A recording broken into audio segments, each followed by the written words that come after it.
Gusto mo rin ba mag-start ng sarili mong YouTube channel? Paano ba kasi mag-start sa YouTube? Kumikita ba ang mga vloggers? Paano dumami ang mga subscribers? Paano nga ba? Paano dumami yung views ng video mo?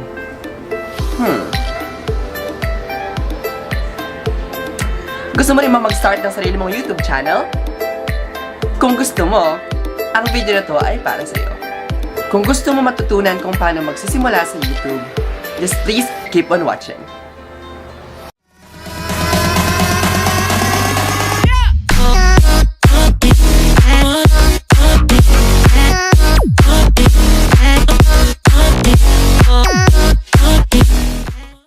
Hey everyone! Hey! Welcome back to my channel mga ka-Earls. And today's video, I'm so excited kasi matagal niyo nang nire-request yung video na to at gagawin natin siya ngayon. Okay? Or kung paano ba talaga mag-start ng sarili mong YouTube channel. Okay? Sagutin natin lahat ng mga tanong na yan. Nagtanong ako sa Facebook, nagtanong rin ako sa Instagram, sa Twitter, kung ano ba talaga yung mga katanungan nila ng mga basics kung paano ba talaga mag-start ng sarili mong YouTube channel. So, without further ado, let's start this video! So bago yan mga ka-Earls, mapapansin nyo bago yung backdrop natin, plain lang tayo, dito tayo sa palera lang ganyan, para makapag-focus kayo sa akin at sa mga sasabihin ko sa inyo, mga advice ganyan, kung paano ba talaga tayo makakapagsimula sa sarili nating YouTube channel. So paano ba mag-start? So ito yung number 1, paano mag-start? Of course, you have to have your own channel. Punta ka sa Google at mag-create ka ng sarili mong Gmail account. Kapag meron ka ng Gmail account, pwede ka na pumunta sa YouTube and then just click create account, and after makapag-create na account mga ka-Earls, pwede ka nang gumawa ng sarili mong YouTube channel. Hindi ibig sabihin pag meron ka ng Gmail account, meron ka na rin YouTube channel. So hindi ganun yun. So gagawa ka rin ng sarili mo talagang my channel. Kapag meron ka ng my channel, doon na magsa-start. So kapag meron ka ng my channel, pwede ka nang magawa ng sarili mong pangalan ng YouTube channel. Channel name mo dapat, ano yan, unique. Okay mga ka-Earls, dapat unique siya. Pero wag naman sana yung mga Earls, wag naman yung mga ikaw lang sapat na _28 mga ganyaners. Wag naman gano'n mga ka-Earls, okay? Dapat yung medyo ano naman tayo, medyo matinong pangalan na madaling tandaan, unique, tapos ang ginawa ko kasi sa akin ha mga ka-Earls, nagtry ako ng mga YouTube channel, so nagawa ng YouTube channel, mga nakatatlong palit ata ako. Kasi sinesearch ko siya sa YouTube mismo, tsaka sa Google, kung kapag sinearch ko tong pangalan na to, halimbawa, Raven De Guzman, pag sinearch ko ba to, ako lang ba yung lalabas? Ganyan. So, itry niyo yung ganon. Kasi ang gusto ko mangyari rin sa inyo is, kapag sinearch nyo tong pangalan na to, sa Google or sa YouTube, yung account nyo lang mismo yung lalabas. Di ba para hindi malito yung tao, at tsaka para mas madali kayong mahanap. Okay? And of course, kapag meron ka ng sarili mong YouTube channel name, pwede ka na magawa channel art. Yun yung parang cover photo sa Facebook, meron tayong cover photo. Sa YouTube, meron din tayong parang cover photo. So, lagyan nyo siya ng ganon. And of course, huwag nyo kakalimutan ang description ng inyong channel. Yung not too personal, pero yung mga basic na information nyo. Yun, mga ka-Earls. So, huwag nyo rin kakalimutan yun kasi mahalaga din siya. So, number 2, mga ka-Earls, content! Ito na, dito na tayo talagang medyo, tong usapan na to eh. Medyo seryoso siya ng very light. Ang paggawa ng content mga ka-Earls, kailangan mo munang tanungin yung sarili mo. So ano ba? Saan ba ako magaling? Saan ba ako passionate about? Ano ba talagang hilig ko? Iyon. So, dito sa paggawa ng sarili mong content, meron tayong 5 W's. So what? Ano bang gusto mong gawing content? Makeup ba? Gusto mo ba magpaganda? Or gusto mo ba magpakita ng iyong galing sa pag-makeup? Gusto mo ba magluto? Hilig mo ba mag-travel? Diba? Hilig mo rin ba na sumayaw-sayaw? Or kumanta? Ganyan.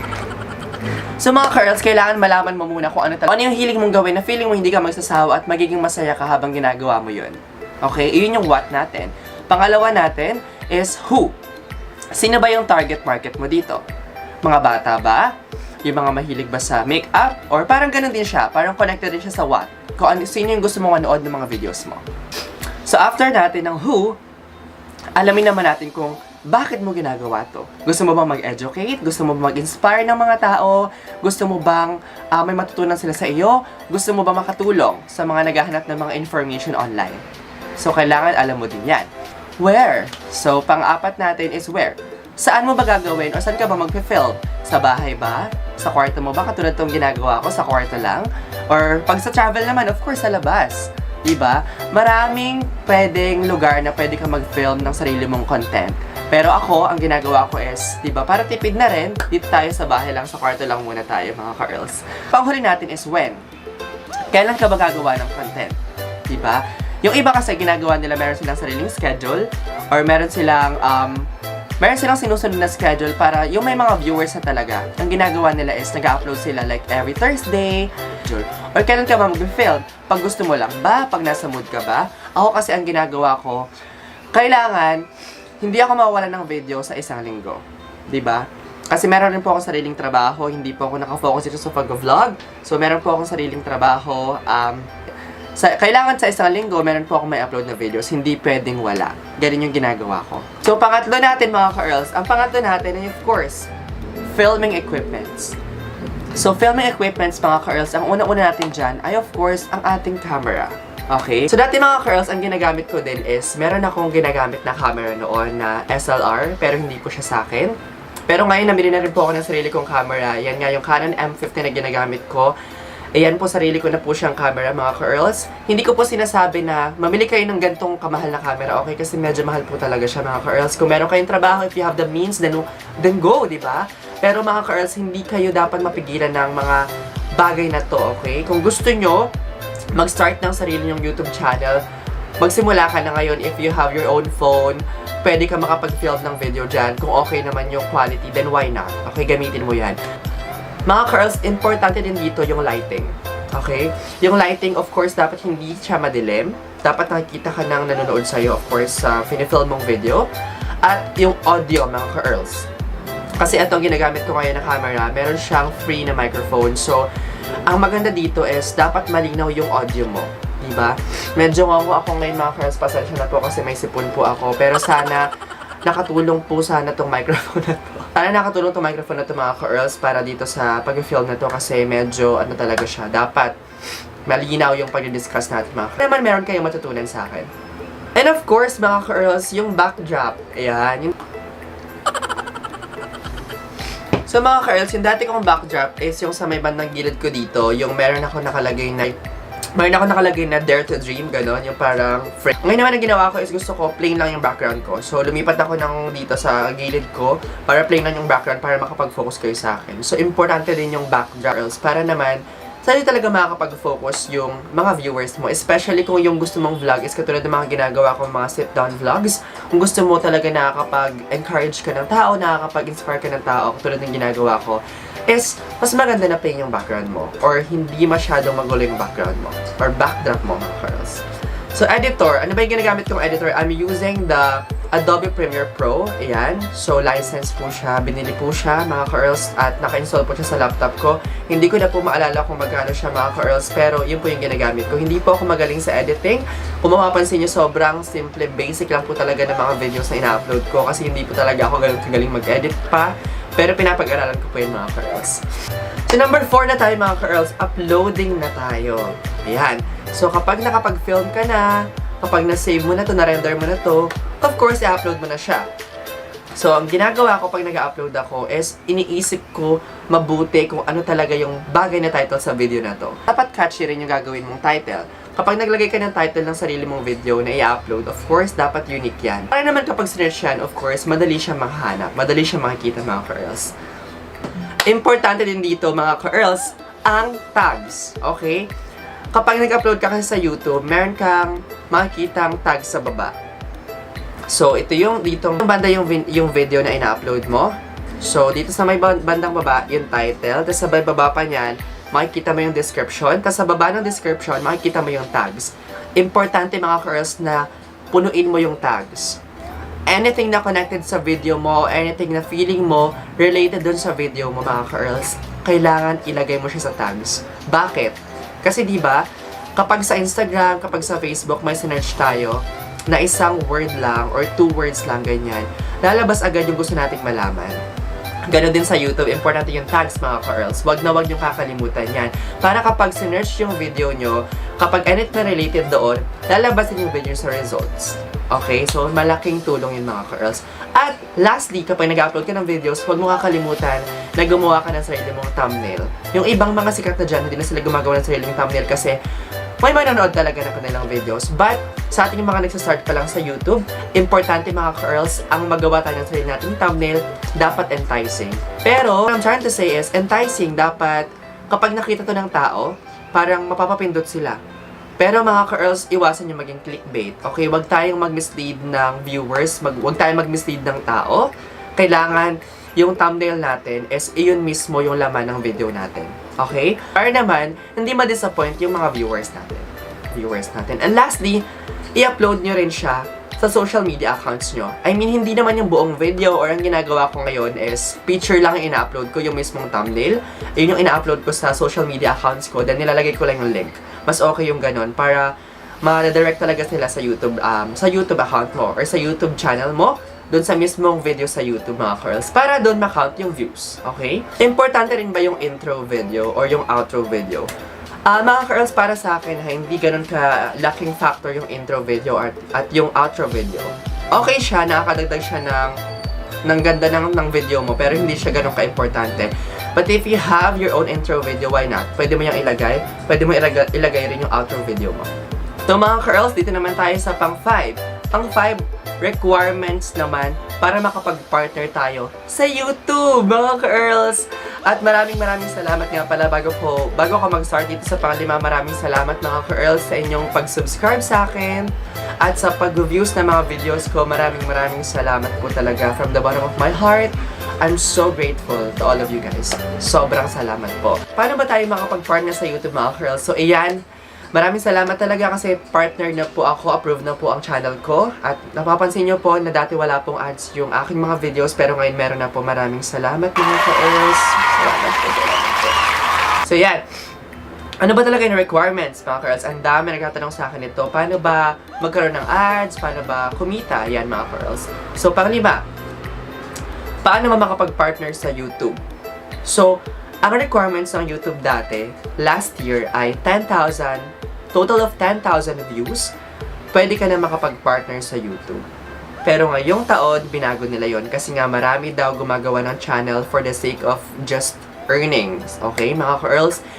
Sa akin po natin lahat ng mga content creator, pinaghihirapan po nila yan. So, wag po natin gawing biro or wag po natin gawin lang to na mag-upload tayo ng mga videos para lang po kumita, mga ka-earls. Okay? So, yan.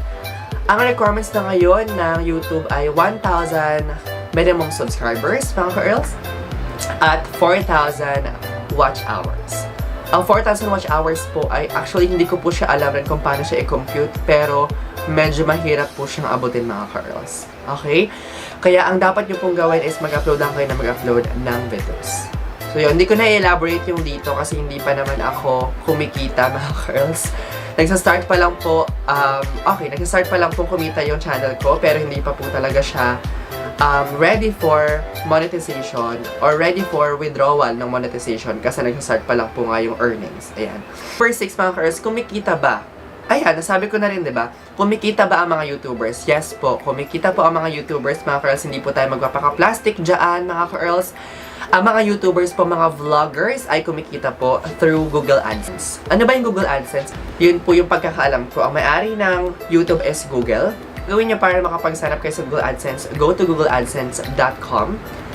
So yan, kapag nag-sign up ka na dyan at na-associate mo na yung channel mo sa Google AdSense, kapag na-reach mo na yung 1,000 subscribers at yung 4,000 watch hours, makakatanggap ka ng email sa YouTube na approved na yung channel mo for YouTube Partnership Program. So, doon magsa-start magkaroon ng ads yung channel mo, mga ka-earls.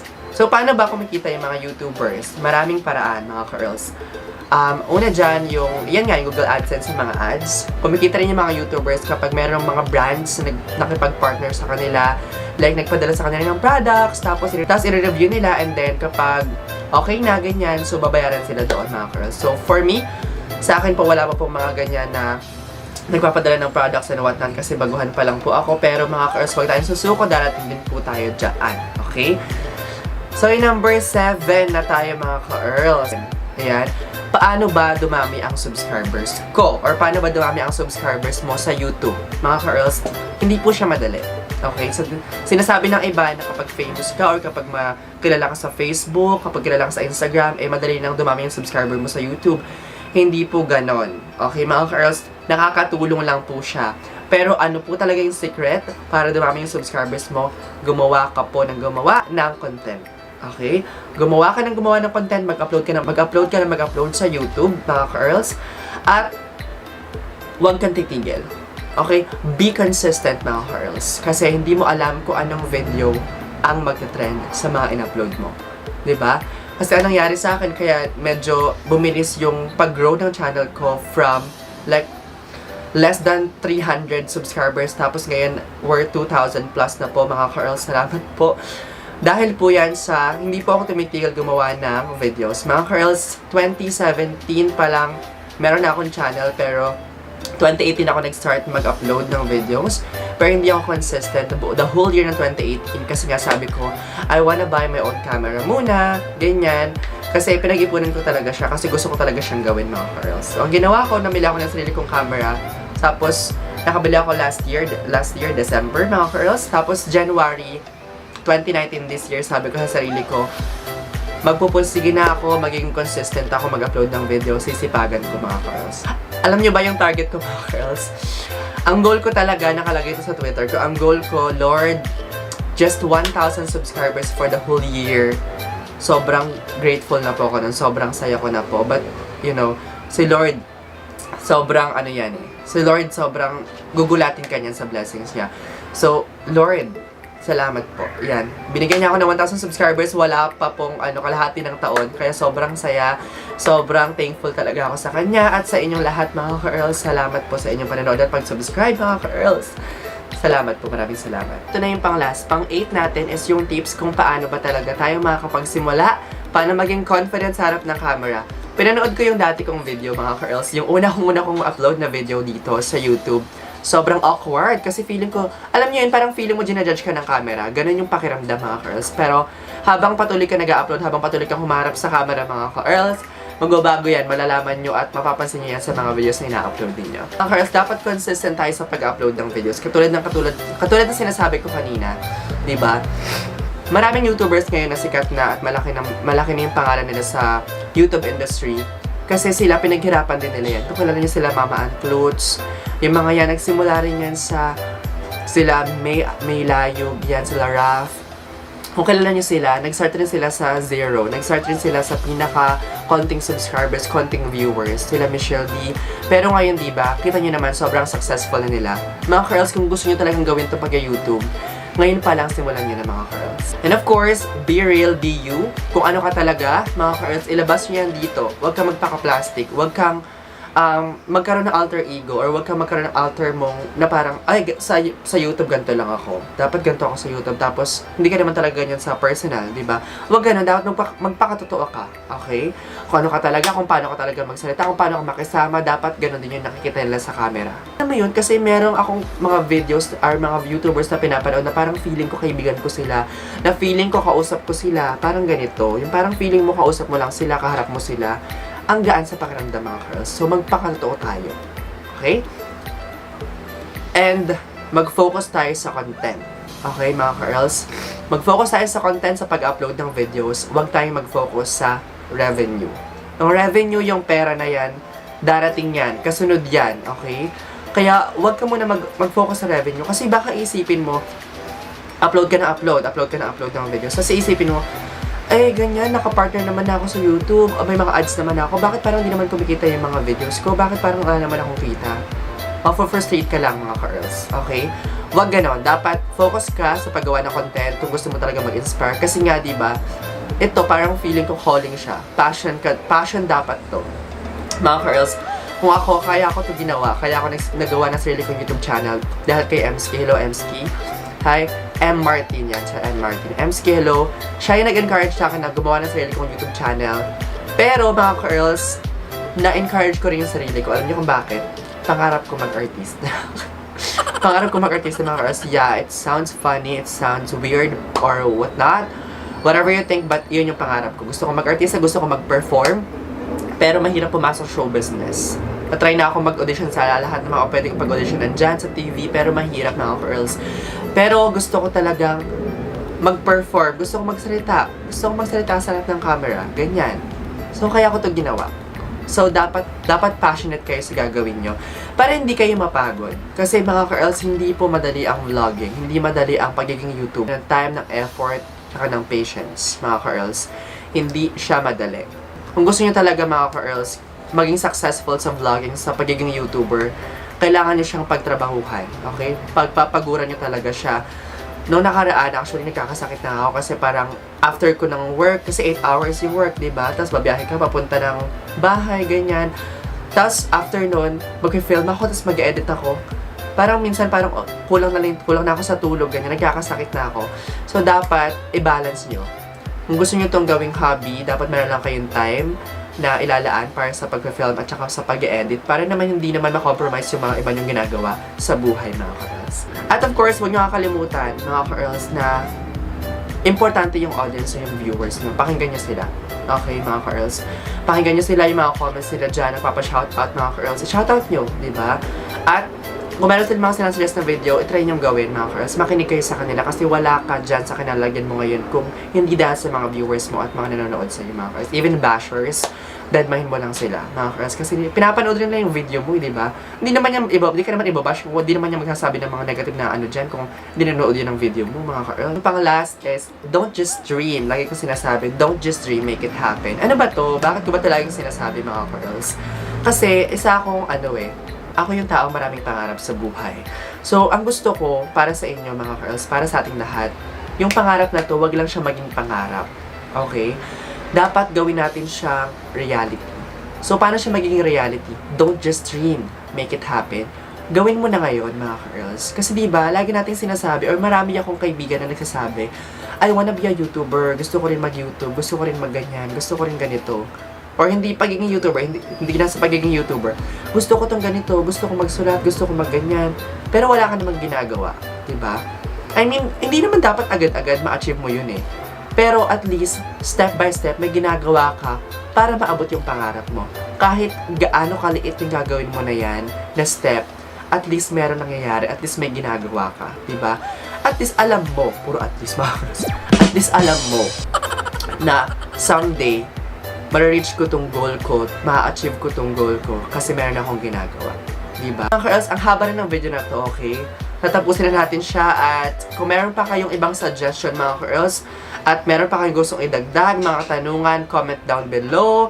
Sasagutin ko lahat ng yan at try ko ulit magawa pa ng separate na video kung paano ba nag-earn sa YouTube or kung paano ba talaga yan nag-work kapag kumikita na siya siguro talaga ako, no? So yun, mga ka-earls, maraming salamat. Sana na-inspire kayo na gumawa ng sarili nyong channel. Kung gusto niyo talaga gumawa ng sarili nyong channel, sana na-inspire kayo. Sana meron kayo natutunan, mga ka-earls. At alam ko, lahat tayo magiging successful sa ginagawa natin basta wag tayong susuko. Okay, ipag-pray natin yan kay Lord at samahan natin ng sipag, samahan natin ng trabaho, ng tiyaga, mga ka-earls. Maraming salamat. Thank you so much, mga ka-earls, for watching this video. At sana naging worth it yung time sa panonood ng vlog na to. So yun lang, thank you so much, and as I always say, don't just dream, make it happen. Thank you so much for watching this video, mga ka-earls. Bye! See you on the next vlog!